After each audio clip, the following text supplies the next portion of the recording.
Sebagai wujud apresiasi dan kecintaan Alfamart terhadap konsumen atau para pelanggan, maka Alfamart akan menggelar event khusus menyambut HUT Alfamart yang ke-17 tahun dengan menggelar jalan sehat dan senam sehat yang dipusatkan di Anjungan Pantai Losari.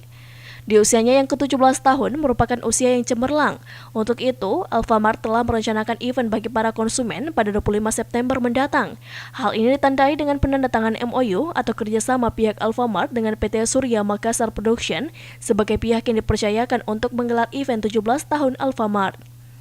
Sesuai dengan rencana jalan sehat akan melibatkan 4.000 orang peserta, senam sehat dengan beberapa komunitas senam di Makassar, gerakan penghijauan, pembagian door prize, serta akan ada basar akbar yang menghadirkan produk-produk Alfamart dengan harga terjangkau. Muhammad Roshida selaku Deputi Brand Manager Alfamart menambahkan bahwa acara ini diadakan agar konsumen lebih loyal terhadap Alfamart. Kerjasama ini adalah satu event besar Alfamart dalam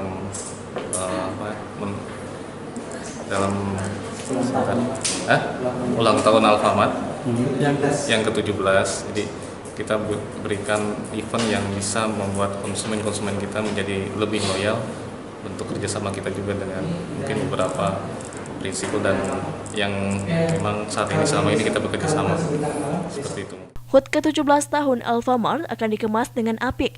Tujuannya selain untuk kesehatan, juga untuk semakin membangun ikatan antara Alfamart dan pelanggan atau konsumen yang telah memberikan dukungan penuh dengan tetap setia menjadi pelanggan Alfamart. Artis-artis lokal akan ikut menghibur di puncak acara HUT ke-17 tahun Alfamart. Fajar Alwi, Fajar TV.